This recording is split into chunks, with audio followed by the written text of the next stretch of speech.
Greetings and salutations, Life and Poetry fam. Welcome back to the channel with your boy, your host, the one and only, Marcus T. This guy, I almost forgot it, right? But nevertheless, we are back with another video. Life and Poetry family, friends, visitors, guests alike. We are continuing on with the Truth Unveiled series as we are unveiling the truth about my diagnoses. We are pulling back the curtain and we are being completely transparent as much as possible here on this platform on YouTube with the Life of Poetry family. And as we've been diving through, we've been touching on some great things. We've touched on my diagnoses and the broader diagnoses, the bigger picture. We've touched on understanding what it is, breaking it down and educate in an educational type way. I've talked about my feelings when it came towards, this diagnosis. And if you haven't watched those videos, guys, please go back and check them out. I can actually link them up in the suggested videos above. I don't know what's going to pop up there, but it's up there somewhere. Go check those videos out. Please, please, please go do me a huge favor and check those videos out. And as I've said before, these videos aren't for sympathy or pity or clout. This isn't clickbait type stuff. This is my reality. This is my truth. And I'm coming before you all to just say, you know what? Freedom is this. This is my freedom, being able to speak to you all about what I'm dealing with. Life and Poetry was established for such things as this here, to create that safe space for this type of conversation so that we can come together and freely address those things that we're dealing with, have dealt with, and possibly will deal with in the future.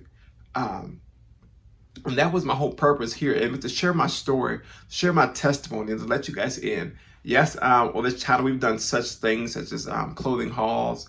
I've done doctor visit vlogs. I've done vlogs with the new apartment tour. I've done all those things. I'm letting you guys into my world, into my space here, and that's how I'm creating that transparency so that you guys can see behind the veil, if it makes sense. But in doing these videos here, I pray that you guys can get something from this here. And even though you may not be dealing with the things that I'm dealing with, I know that we all are dealing with something. And I want my testimony to be that piece of encouragement that says, you know what? God did it for him. He'll do it for me. I want my testimony to be that light that says, you know what? There is better days coming. I can make it to the other side if I just keep pressing on and keep doing what I have to do. Just keep my hands to the plow. Keep my eyes to the Father first and foremost. But let me say this before we jump into this video here. Life will throw things at you, but it's not about the punches that you endure. It's about the fact that you chose not to give up. The fight gets hard. Trust me, speaking from experience, this fight gets hard. But we have something in us that's rooted in our spirit, that's rooted in our DNA that God gave us. And that's the fight to keep pressing on through adversity, through hard times, through hardships, through tests and trials, through all those things. God gave us the ability to press in and press on. To do so, we got to do first and foremost, keep our eyes fixed on him. Keep him in the forefront, and he'll see us through each and every time. Trust me. But yeah, so Life and Poetry, we're going to continue on with this video here. And in today's video, we're going to be talking about how I personally have been dealing with all of this here, with the diagnoses and everything that comes with it. But before we jump into this discussion or conversation, Life and Poetry, family, friends, visitors, if you've been here, guys, you know what I'm about to say. If you don't, listen closely. Go ahead and like, comment, share, and subscribe. Please subscribe to the channel so that you can be a part of the Life and Poetry family. Let's continue to grow the family as we come together. I've been seeing comments from visitors. I've been seeing notifications from visitors. Visitors have been liking the page. Visitors have been following Life and Poetry. I'm so grateful for you all. You guys have been with me from the beginning. You guys are with me now.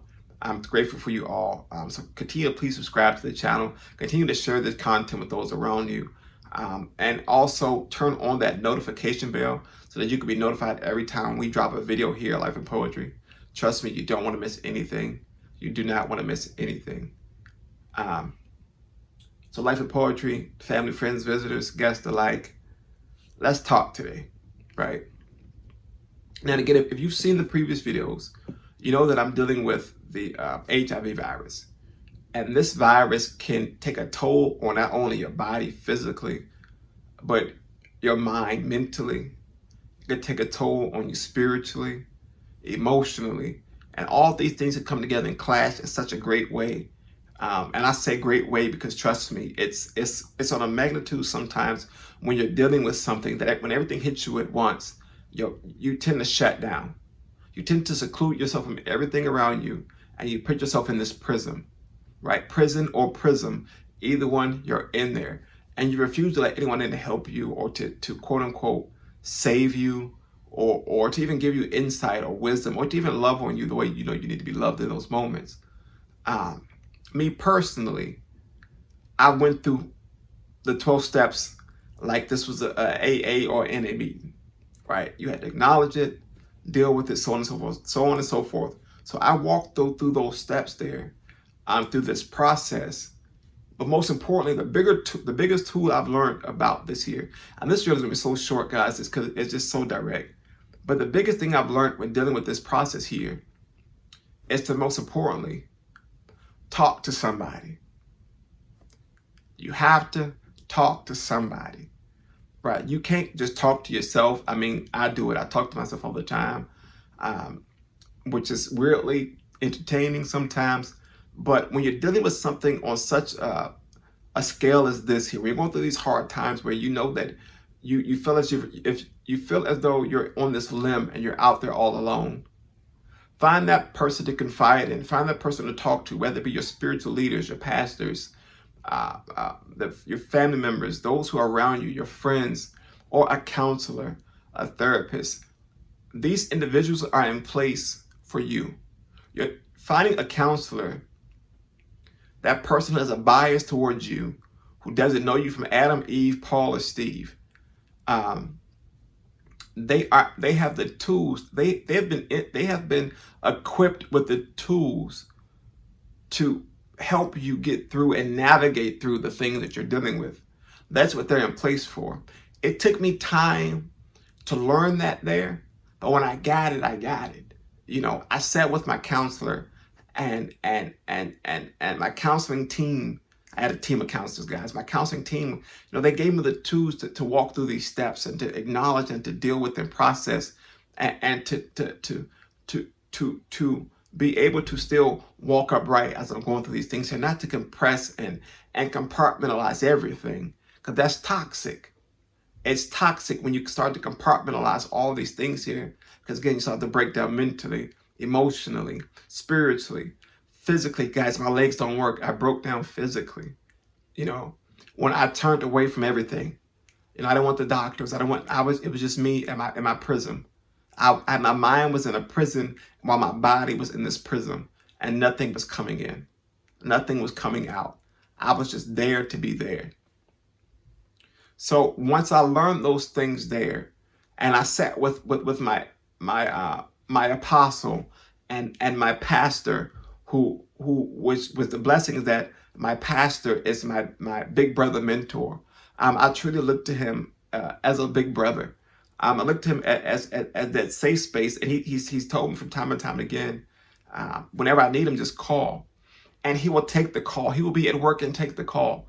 He will make time for me because he knows that, okay, look, you need somebody to talk to. You need somebody to vent to pour all this out onto, and he's in a space to do it. You know, spiritually, he's definitely in the space. Mentally, he's there. You know, emotionally, he's there to say, you know what? You need a hug. Come on, I'm going to embrace you and love on you the way that you need to be loved on, so that we can walk through these steps here. And as simple as that, over the years, it's been about 6 years plus, I think. Whatever it was from 2012 or 13 to now, I've been navigating these lanes, weaving in and out of traffic. But I'm here today to say, simply put, this is why I said this video is so simple, short, and just petite.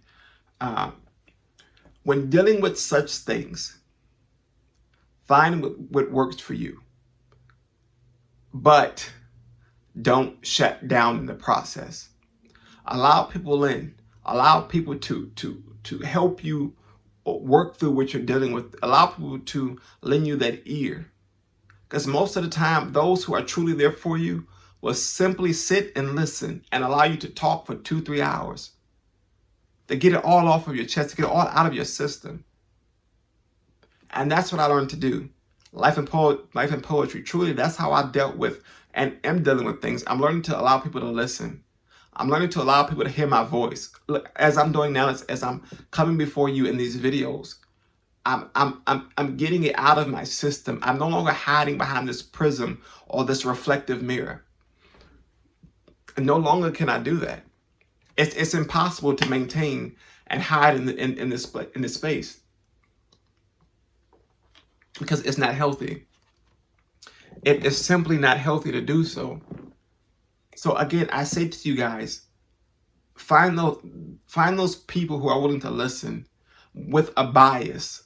Find those people who are willing to listen without judgment, or willing to help you and with providing tools for you to get through those things there.